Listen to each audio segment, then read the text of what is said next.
El secreto detrás de las sociedades secretas. Obviamente, el secreto detrás de las sociedades secretas es un secreto que las personas no quieren divulgar.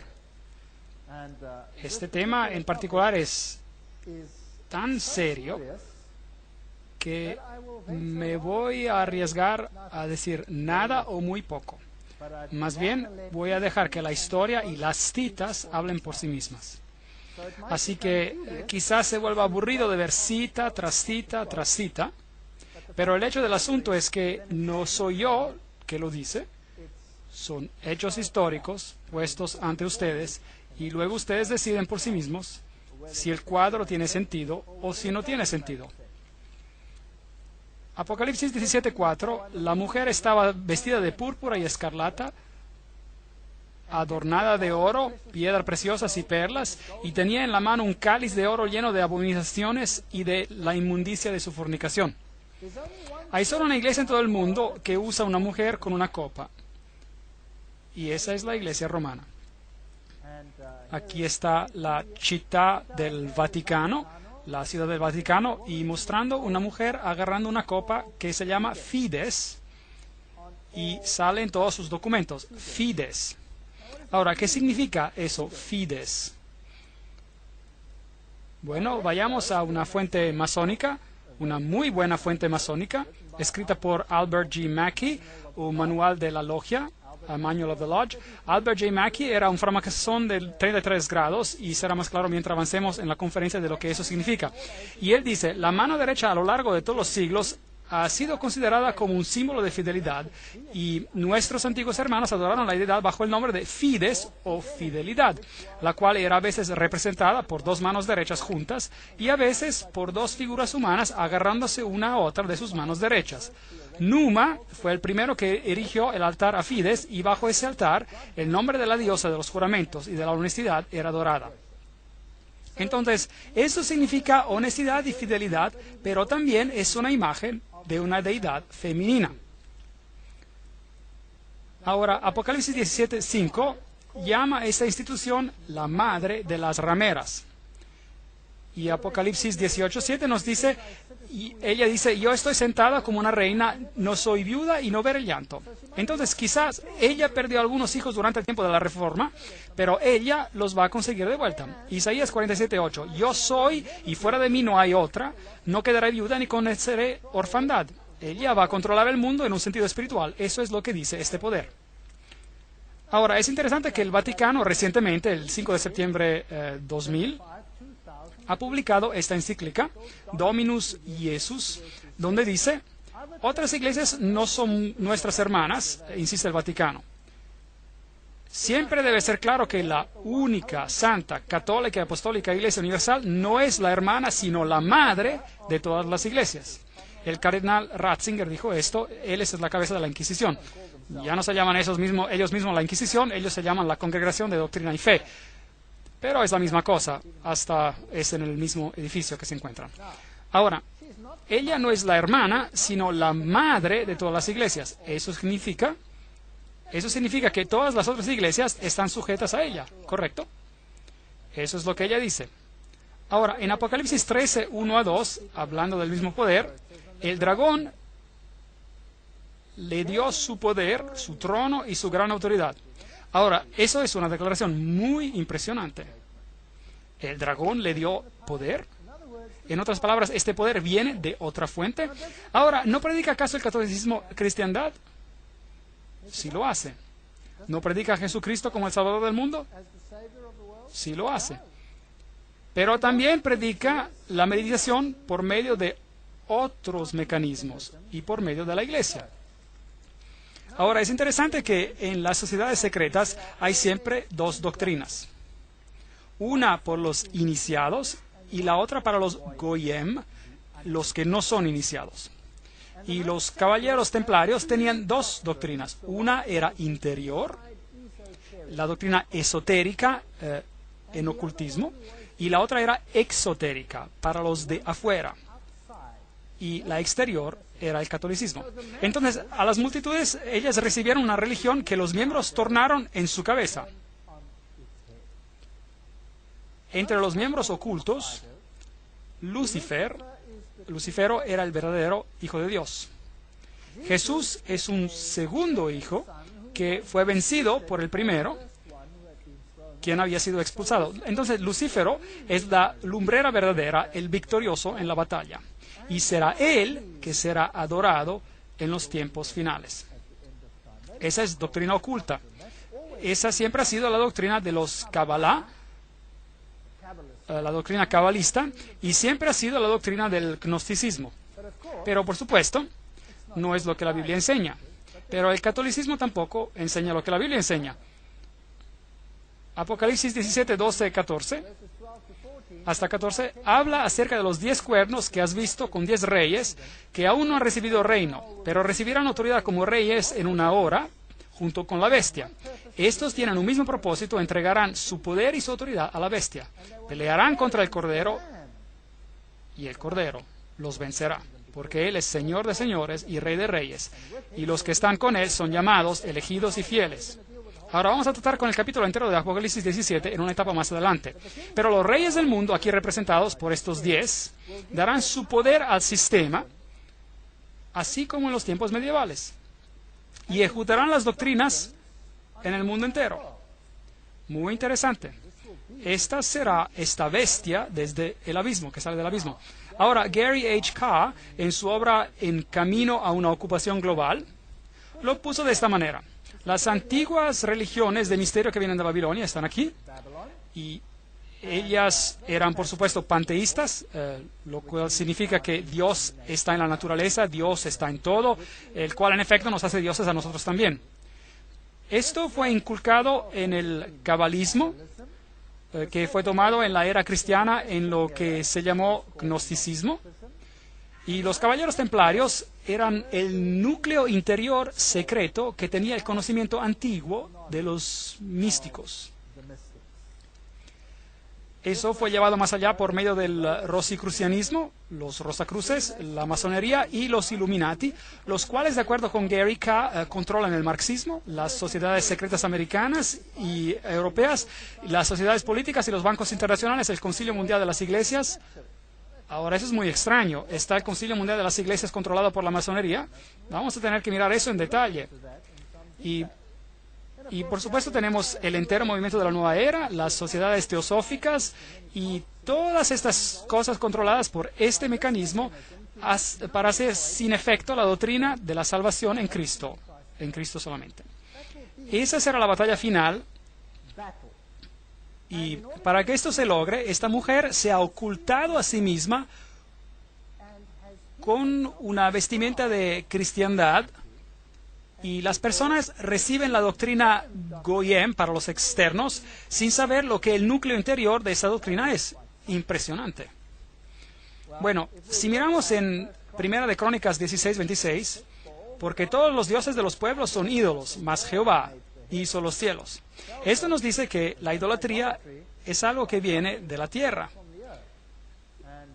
Nimrod es el dios del cielo, Tamuz el Mesías pagano y Semiramis la reina del cielo. Todos estos encuentran su origen en Babilonia. Y si va por todas las religiones que fueron propagadas en Líbano, Fenicia, Babilonia, Asiria, Grecia, Roma, Egipto, India, China, México y Escandinavia, tenemos solo esta misma ilustración bajo nombres diferentes: Baal, Tumuz, Ashtoret, El, Baco, Astarte, Bel, Temus, Rea, Ishtar, Ninus, Hércules, Beltis, etcétera, etcétera. Y en Egipto Ra, Osiris, Oris, Isis, Hathor, y en India Vishnu, Krishna, Isi o Devaki y muchos más. Ahora, romanismo, la Iglesia romana ha tomado esta Trinidad y la ha hecho Padre, Madre e Hijo, lo cual significa que ellos deben elevar la mujer al punto de la deidad, y veremos cómo hicieron eso y cómo están haciendo eso con la aprobación del Papa. Entonces, la verdadera Trinidad y la Trinidad católica romana son dos cosas diferentes. Para el Goyim, sí, claro, representa el Padre, el Hijo y el Espíritu Santo, pero para el círculo interior es Padre, Madre e Hijo, lo cual no es nada más que Baal, Tamuz y Ashtoret, si quiere retroceder a esos tiempos. Júpiter es el dios que es adorado bajo Petros, la roca, y Ubi Petri, donde hay Pedro, ahí hay la iglesia. Aquí hay otra roca que toma el sitio de la verdadera roca. La cristiandad y las sociedades secretas, podríamos resumirlo de la manera siguiente. La vieja religión babilónica dio a nacer al cabalismo por medio de los esenes y otros. El gnosticismo vino a existir y el gnosticismo fue fundado por Simón Mago. Esta información viene de la fuente siguiente, l'histoire de la magie, la historia de la magia, por Eliphas Levi. Y esta es una alta fuente masónica, así que el gnosticismo fue fundado por Simón Magos.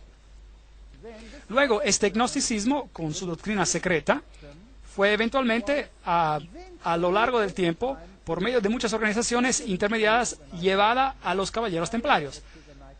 Y los caballeros templarios eran un grupo de una orden católica romana, si desea, que fueron puestos sobre el lugar del templo para protegerlo, y ellos tenían un fuerte lazo con las sociedades musulmanas, incluyendo a los ismaelitas, karmatitas, fatimitas, a los drusos y a los asesinos. Y esos son muy, muy interesantes, y estaremos tratando con ellos cuando hablemos acerca de la conexión islámica. Lo que las sociedades secretas enseñan en secreto. Los templarios tenían dos doctrinas, una para los goyim, es decir, para los que no eran miembros, y otra para los iniciados, los miembros. Las dos doctrinas al opuesto total la una de la otra. Así que las sociedades secretas del Islam hacen exactamente la misma cosa. Pero ese es un tema para otra conferencia. Ahora, los templarios tenían su información secreta para los iniciados, inculcada en los rosicrucianos y los jesuitas. Los jesuitas nuevamente formaron y crearon la masonería, y la masonería fue creada como el brazo protestante de la Iglesia Católica Romana. Ellos no lo sabían, ellos fueron seducidos, engañados si desea, en hacer el trabajo que Roma quería que ellos hicieran, para que Roma quedase detrás de las escenas, mientras la masonería trabajaría por ellos en el frente. Así que ya no eran ellos que actuaban, eran los otros, eran los protestantes que estaban actuando y no Roma. Muy ingenioso, realmente, muy, muy ingenioso. Así que echémosle un vistazo a estos caballeros templarios. Aquí están algunas de las representaciones. Este es el de Maloy, el líder en el tiempo, el fundador en el tiempo de la disolución de los caballeros templarios. Esta es su vestimenta y ese es uno de sus símbolos, y es un símbolo usado por muchas iglesias hoy en día. ¿Sabía eso? Muchas iglesias carismáticas usan ese símbolo. Es fascinante. Y los testigos de Jehová usan ese símbolo también. Volveremos a eso en otra conferencia. Ahora, echémosle un vistazo a lo que el señor Webster en Sociedades Secretas y Movimientos Subversivos tiene que decir acerca de los templarios. No lo vamos a leer todo, pero si está mirando este programa en video y lee inglés, puede parar la cinta para leer toda la cita. En el año 1118, 19 años después de que la primera cruzada terminó con la derrota de los musulmanes, la captura de Antioquia y Jerusalén, esos grupos fueron fundados y fueron finalmente establecidos como los templarios. Y ellos representaron con una casa cerca del lugar del Templo de Salomón, por lo tanto, el nombre, Caballeros Templarios. Ellos estaban representados ahí. Y se convirtieron en una orden muy famosa y muy poderosa que controlaba todas las finanzas, el mundo financiero. Ellos eran la élite bancaria financiera del mundo, si desea. Y luego, en el año 1128, la orden fue aprobada por el Concilio de Troya y por el Papa. Y se convirtió en una orden católica romana en la Iglesia. Ahora, algunos años más tarde, en el 13 de octubre de 1307, ese orden fue oficialmente terminado por el rey de Francia, porque lo que estaban haciendo había sido descubierto. Así se dijo. Y el rey de Francia, Felipe le Bel, arrestó a los templarios, y la fecha fue el viernes 13 de octubre de 1307. Y desde ese día, el viernes 13, es un día de mala suerte para el mundo entero. Y las cargas contra ellos eran: la ceremonia de iniciación en su orden era acompañada por insultos a la cruz, la negación de Cristo y obscenidades flagrantes. Obscenidades flagrantes. Había toda clase de cosas que nos recuerdan a Sodoma que ocurrían allí. La adoración a un ídolo, que se decía ser la imagen del verdadero Dios, y ese era Baphomet, este símbolo de aquí, y la deidad androgénita masculina y femenina, la omisión de las palabras de la consagración a la misa, el derecho que las cabezas de este orden se tomaban para dar absolución y autorización a hechos depravados antinaturales.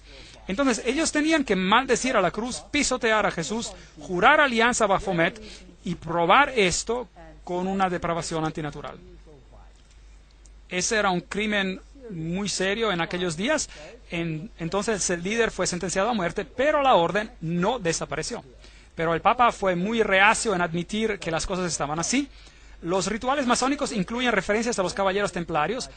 Por ejemplo, aquí en Secret Societies and Subversive Movements, en Sociedades Secretas y Movimientos Subversivos, dice: algunos caballeros se propusieron rescatar el lugar santo de Palestina de los sarracenos y formaron una asociación bajo el nombre de francmasones libres, indicando que su deseo principal era de reconstruir el Templo de Salomón. Y se escucha mucho acerca de la reconstrucción del Templo de Salomón hoy en día, y la historia de Israel y de todas esas cosas interesantes. Ahora, entremos un poco en la historia. Los estoy llevando a este hermoso palacio. ¿Dónde crees que es esto? ¿Dónde creen que es esto? Es en Jerusalén. Y es la Notre Dame Vaticana. Y es donde el Papa tiene su representación en Jerusalén. Es un palacio para un rey. Ahí está la bandera vaticana afuera. Y hay todo un camino donde tenemos algunos interesantes artefactos papales. Ahora, en Jerusalén fui a buscar el lugar de los caballeros. Aquí está el palacio de los caballeros, los Latin Patriarchati, donde ellos originariamente tenían un lugar, y los caballeros del papado ahora controlan esta área. Este es el símbolo que ellos usan. Es el escudo de los caballeros, el cual es usado por muchas religiones hoy en día también. La iglesia de Reima utiliza este símbolo, por ejemplo. Estos son los guerreros eternos. Ese es el símbolo que ellos usan. Allí ellos besan el anillo del patriarca. Se les da el título, así como a los caballeros se los nombraba. Y ellos nombran a banqueros muy destacados y a individuos de la misma manera destacados. Dentro de esta iglesia tenemos, por supuesto, la estatua de Júpiter, como Pedro. Noten que el pie está bien besado. No quise besar el pie, así que solo me paré allí. Es una iglesia muy importante porque ambos, el Papa Pablo VI y el Papa Juan Pablo II, visitaron a esta iglesia, lo cual es, por supuesto, altamente simbólico. Aquí están las plaquetas del patriarca latino. el Palacio de los Caballeros, y si entra hay este interesante altar, y mientras mira el altar verá ciertas figuras por aquí. Esta es muy interesante, déjeme acercarme un poco más. ¿Y qué ve? Ve un águila de doble cabeza, que es también el símbolo que usan en masonería. Entonces ahí está en el altar de los caballeros. ¿Y qué hay ahí en este lado? Dos espadas agarradas como un compás. Fascinante. Entonces, hay muchas figuras masónicas aquí. La cola de plumas y el águila, muy parecido a lo que tenemos, por ejemplo, en la parte de atrás del dólar, y a todos aquellos otros interesantes círculos con el triángulo y el sol alrededor de él. Y los herederos de los detalles templarios son los jesuitas. Ahora, los jesuitas, por supuesto, son los que detrás de las escenas controlan muchas cosas. Ellos fueron fundados el 15 de agosto del 1534, fueron fundados por Ignacio Loyola y fueron aprobados por el Papa el 27 de septiembre del 1540. Ellos entonces fueron creados, como decir, para regirse y posicionarse en contra de la Reforma. Ellos fueron concebidos para destruir a la Reforma. Loyola quería que la orden fuera un abogado por la unidad católica y, por supuesto, la sumisión al vicario de Cristo, el Papa, era absolutamente esencial. Aquí tenemos la institución de la organización de Loyola por el Papa en este día en particular. Y hay algunas semejanzas interesantes que encontramos aquí. Aquí, por ejemplo, hay una semejanza considerable entre los grados masonas y los jesuitas. Los jesuitas pisan de cierta manera y muestran la rodilla porque Ignacio Loyola se presentó de esta manera en Roma y pidió por la aprobación de la orden. Ahora, todo lo que les digo tiene una cita adjunta. Y si alguien se enoja por cualquier cosa que diga, entonces telefone a las personas que lo dijeron y enójese con ellos, ¿ok? Yo no lo dije, lo dicen ellos. Entonces, esto es lo que hacían y esto es lo que la masonería hace. Entonces, allí tiene la conexión. Entonces, ¿quién existió primero? ¿Los francmasones o los jesuitas? Los jesuitas existieron primero, por supuesto. Ellos debían obedecer como un cadáver, perinde ad cadáver. Las constituciones repite 500 veces que uno debe ver a Cristo en la persona del general, y hasta si Dios te dio un perro, debes obedecerlo como si él fuera Jesucristo mismo. La estatua de Loyola en un retiro jesuita, Loyola en visión. La Sociedad de Jesús constituida en la capilla de Notre Dame, Montmartre, en 1534. Ahora esta es la capilla del Sagrado Corazón en París. Muchas incrustaciones ocultistas aquí. Y este es el famoso juramento jesuita que cada jesuita hace cuando se convierte en jesuita. Eso nos dirá algo acerca del carácter de los jesuitas. Allí dice yo, y luego llena con su nombre, en la presencia de Dios y todos los santos y todas estas cosas. Juro que su santidad el Papa es el vicerregente de Cristo y es la verdadera y única cabeza de la Iglesia Católica o Iglesia Universal, etcétera, etcétera. También dice aquí que este poder le fue dado por el Salvador, Jesucristo, y él tiene el poder para deponer herejes que son reyes, príncipes, estados, mancomunidades y gobiernos.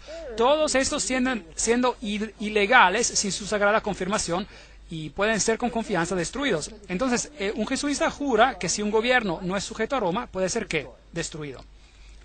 Mas yo declaro que ayudaré y asistiré y aconsejaré todos o algunos de los agentes de su santidad en cualquier lugar donde yo esté, y haré lo máximo posible para extirpar al hereje protestante o a las doctrinas liberales. Las doctrinas liberales son doctrinas donde uno decide lo que cree, uno toma la libertad de hacer su propia decisión en vez de dejar que el Papa lo haga por ti.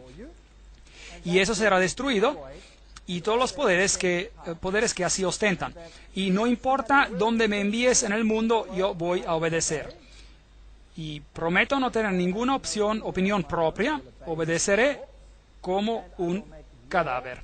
Haré guerra secretamente o abiertamente contra todos los herejes, protestantes y liberales, como me ha ordenado hacer, de extirpar y exterminarlos de la faz de toda la tierra, y no condenaré ni sexo, edad o condición, y que ahorcaré, consumiré, quemaré, herviré, despellejaré, estrangularé y enterraré vivos a estos infames heréticos, desgarraré los estómagos y matrices de sus mujeres y aplastaré las cabezas de sus niños contra la pared, para aniquilar para siempre su raza damnada. Esa sí es una promesa cristiana, ¿no está de acuerdo? Una promesa muy cristiana. ¿Lo hicieron? Bueno, con los valdenses. Ellos aplastaron las cabezas de los niños contra las rocas para hacer que los padres retractaran. En el Imperio Otomano, es una historia muy interesante. En Serbia y en todos esos países del bloque del este que ellos ocuparon, ellos tomaban a los niños y los arrojaban en el aire y los atrapaban con el final de sus bayonetas. Personas muy agradables. Ahora, quizás ustedes digan, esos eran los musulmanes, que no eran los jesuitas, pero bueno, eso es para debatir. Hablaremos de eso en otro momento. Y el juramento dice que si no lo pueden hacer abiertamente, lo harán secretamente. Eso es lo que un jesuita jura.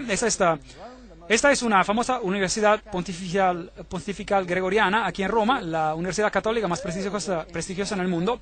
Los jesuitas en todos sus enclaves tienen sus figuras en cuevas. Ahora, en el paganismo todas las deidades también salen en las cuevas y ellos tienen las letras IHS, que quiere decir Isis, Horus y Set, que son la Trinidad egipcia. Ellos, por supuesto, dicen que significa Jesus hominum salvator, Jesús es el salvador de los hombres, del hombre, pero no es así. Eso significa IHS, Iris, Horus y Set. Y el símbolo de esta deidad es el triángulo que todo lo ve. Ellos también usan el pilar, la estela, si desea. Ellos tienen el símbolo con el triángulo y el ojo en el círculo interior, el cual es también un símbolo usado en el nuevo movimiento de la nueva era. Vimos que Gary K. Dice que la masonería controla el movimiento de la nueva era y los jesuitas controlan a la masonería, o la crearon. Esta es la Universidad de los Jesuitas en Praga, y encima de ellas tienen a Atlas y no a Jesucristo. Y si usted va a un enclave jesuita más moderno, como está en Alemania, yo lo visité. A veces soy un poco descarado, ahí estoy. Y tomé una foto y adentro ellos tienen esta foto de Cristo, supuestamente. Pero este no es Cristo, este es Atlas agarrando el mundo encima de sus hombros disfrazado. Ellos tienen esos símbolos en contra de la pared aquí. Este símbolo es el símbolo de Hermes, el dios Hermes. Si saca la cruz, entonces tenemos el símbolo de Isis, de la diosa. Y esto es lo mejor del paganismo. Esos símbolos por aquí... nada, esto es cuando se construyó iglesia jesuita, etcétera, etcétera. Ahí el simbolismo de María, la M es la M masónica, el triángulo, y Ría representa a Ría, la diosa. Aquí hay una iglesia en Alemania, una catedral, y adentro verá este círculo con una cruz y espadas cruzadas. Todos los símbolos son también usados en la masonería. Ahora, si regresa a la Asiria antigua, esa era una cruz muy prominente, era la cruz maltesa, y viene del paganismo antiguo. Tiene los símbolos de las estrellas, por aquí, dos estrellas, una encima de la otra, o dos cruces, una encima de la otra. Ellos tienen el compás y tienen la luna con un disco en ella, o una estrella en ella, el cual es el símbolo que se utiliza en el Islam, por ejemplo. Y tienen el calendario solar y la triple corona. Todos estos símbolos son usados por el papado. Cruces al revés representan victoria sobre Cristo, martillos y compases y hoces. Esos son símbolos que se encuentran frecuentemente en el mundo. Allí está Jesús de pie encima de la calavera cruzada por huesos, que es un símbolo de Júpiter, el dios Júpiter, que es un símbolo, que es Lucífero. Cruces al revés otra vez. Esa es una catedral muy importante en Europa, en Alemania, donde todos los líderes políticos se juntan, y si va allí va a encontrar a Janos, el dios de doble cabeza, y luego verá supuestamente a la estatua de David, pero por supuesto que no es David, es el dios Pan, porque él tiene una flauta de pan o zampoña en su mano, y David no tocaba la flauta de pan o la zampoña.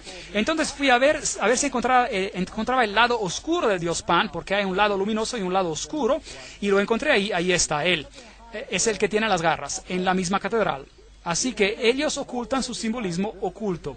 Si entra en el pasillo encontrará esto por aquí. Ese es el dios Anubis y no tiene nada que ver con el cristianismo. Y allí ellos lo tienen también. Además, tenemos al ave fénix levantándose por las cenizas, más el símbolo de Júpiter y todo el conjunto de otros símbolos. Aquí en la capilla de al lado tenemos todos los signos zodiacales sirviendo a las varias deidades como Martes y Acuarios, etcétera. Y la perilla de la puerta es un yin yang. Esto no tiene nada que ver con el cristianismo. Ellos usan el símbolo del compás y Júpiter y el símbolo de la PX por aquí, que encontrará virtualmente en cada denominación cristiana sobre la faz de la tierra.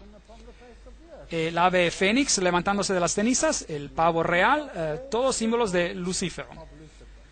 Aquí tenemos la PX con un círculo y con un punto en él, y uno se pregunta, ¿pero acaso no es eso un símbolo del cristianismo? No, ese es un símbolo de Horus, el dios Horus. Esto no tiene nada que ver con el cristianismo, estos utilizaban conos de pino. Preguntemos a Albert Mackey, un framasón de 33 grados, que nos diga qué significa este símbolo. El punto dentro del círculo es un símbolo muy importante e interesante en la masonería. El símbolo, sin duda, es hermoso, pero una alusión un poco abstrusa a la vieja adoración del sol. Y nos introduce por la primera vez a la modificación de aquella entre los antiguos como la adoración al falo, así que es un símbolo relativamente obsceno. Se trata del órgano masculino. Así que esta es una explicación directamente de su fuente original. Eso es lo que significa. Entonces, ¿qué significa el PX? Vayamos a la mejor fuente masónica del mundo, Morales y Dogma, página 292, y en caso de que no me crean, lo he fotocopiado para que lo pueda ver ahí. Allí puede ver el símbolo, puede ver esto. Esto es el bastón o la vara de Osiris. Esto es directamente de la fuente original. No puede conseguir mejor fuente que esta. Este es el francmasón de grado más elevado que fundó el rito escocés, 33 grados. Bueno, él no lo fundó, pero él presidiaba sobre ellos.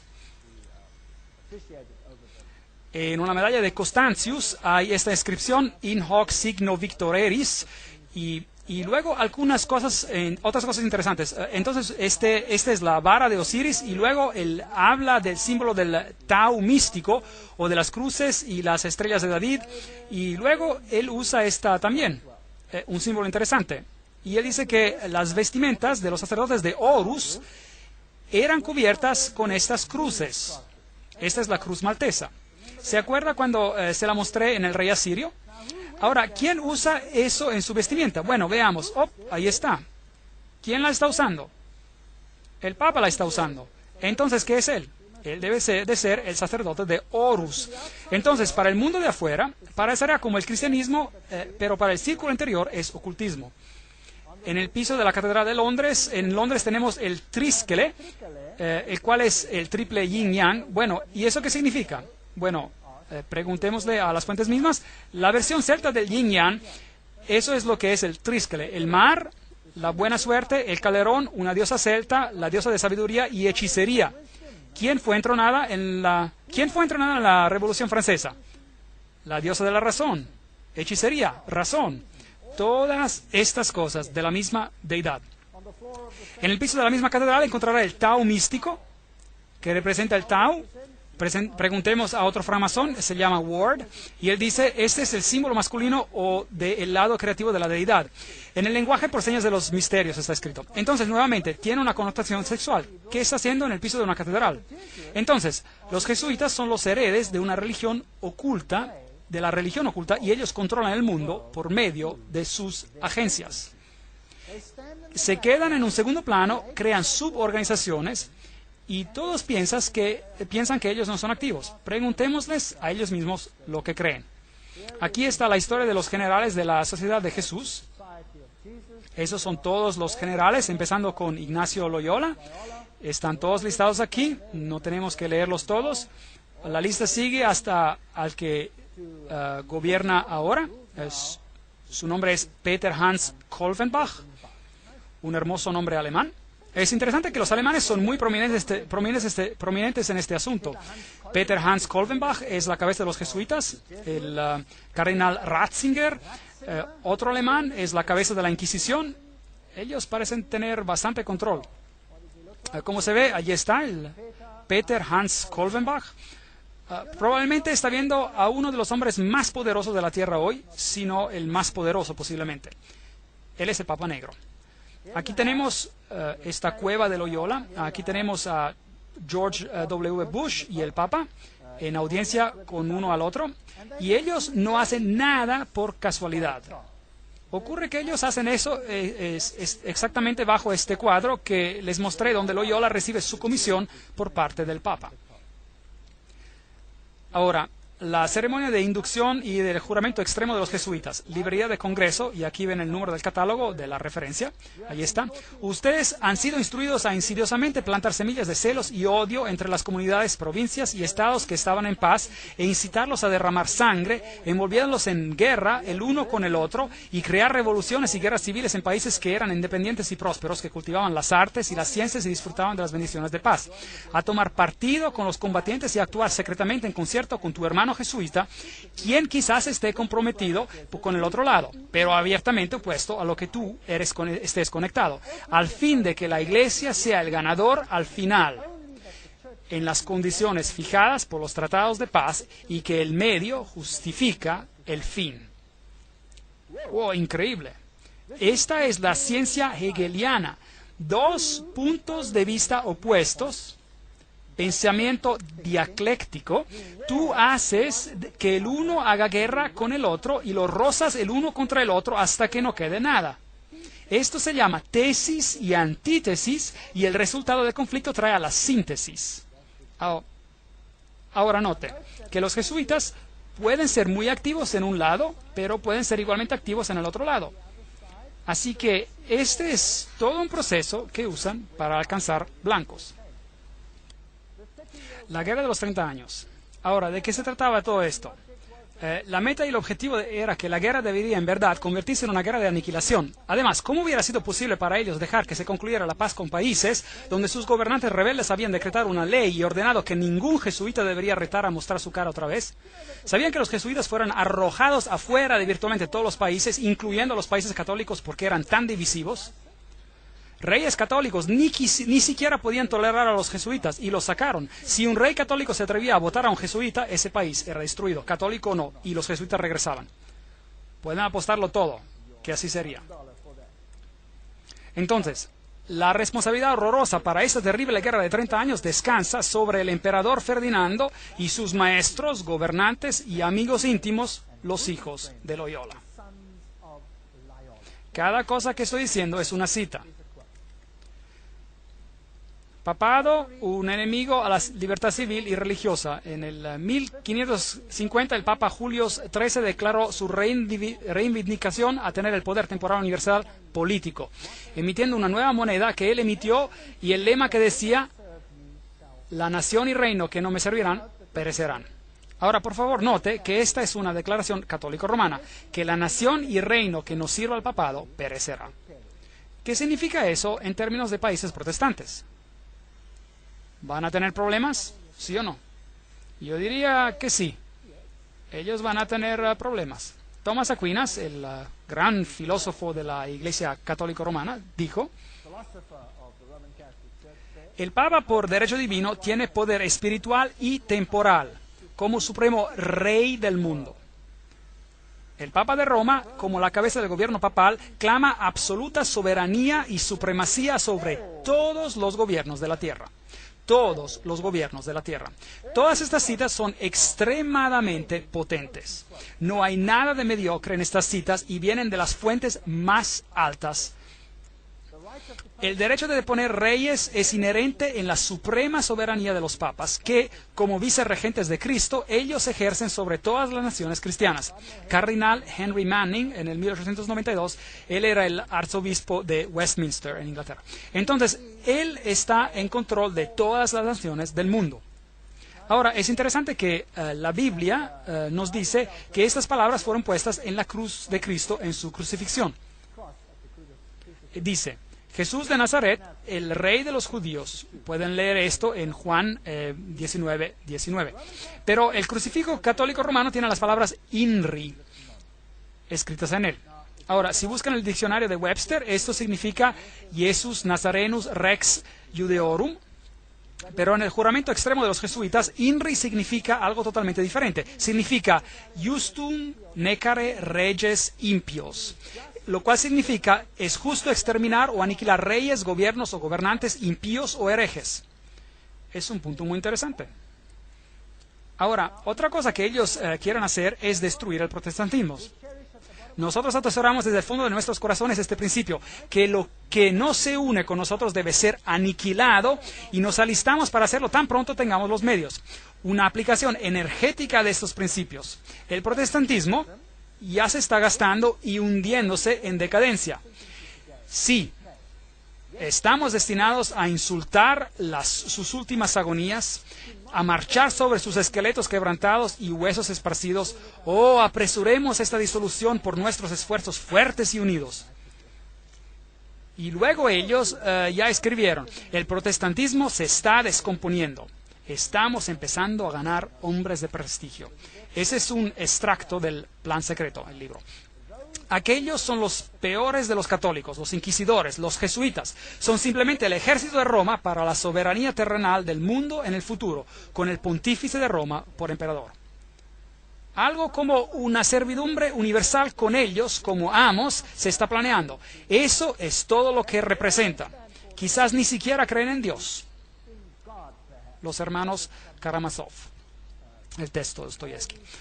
Todas estas citas, el general de los jesuitas insiste en ser el amo, soberano sobre el soberano. Donde quiera que los jesuitas estén admitidos, ellos serán los amos, cueste lo que cueste. Su sociedad es por naturaleza dictatorial y por eso es el enemigo irreconciliable de toda autoridad constituida. 50 años en la iglesia de Roma, escrita por el padre Chiniquy. Ignacio Loyola mismo dijo, el poder del general será tan ilimitado que si él juzgara necesario por el honor de Dios, él deberá poder enviar de vuelta en otras direcciones a aquellos que han venido directamente de los papas. Entonces, esta es una orden poderosa. Friedrich von Hardenberg dijo, nunca antes en el curso de la historia del mundo había aparecido una sociedad parecida. Hasta el antiguo Senado romano no hizo planes para dominar el mundo con tanta certeza de lograr éxito. Ellos quieren el dominio del mundo, con el Papa entronado como el gobernador universal. El católico romano Lafayette advirtió, es mi opinión que si las libertades de este país, los Estados Unidos de América, son destruidas, será por la sutileza de los sacerdotes jesuitas católicos romanos, porque ellos son los enemigos más astutos y peligrosos de la libertad civil y religiosa. Ellos han instigado a la mayoría de las guerras de Europa. Esas son personas prominentes que hablan. El señor Morse, él es el inventor del código Morse. Y él dijo, ¿y quiénes son estos agentes? La mayoría de ellos son jesuitas. Una orden eclesiástica proverbial en el mundo por su astucia, duplicidad y falta total de principios morales. Una orden tan hábil en todas las artes del engaño que hasta en los países católicos, en Italia misma, se convirtió en intolerable y el pueblo pidió su supresión. Este es otro hombre prominente. El archiduque Maximilian Francis dijo, ellos se han tan constantemente mezclado en las intrigas de la corte y del Estado que deben, en toda justicia, ser reprendidos por luchar para obtener el dominio universal.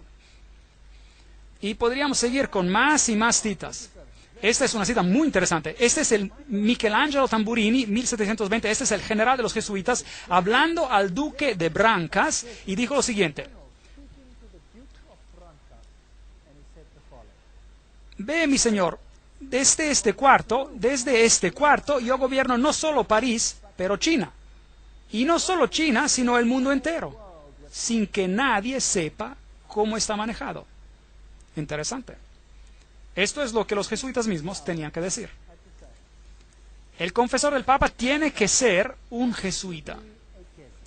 El Papa mismo tiene que ir a un jesuita para confesarse.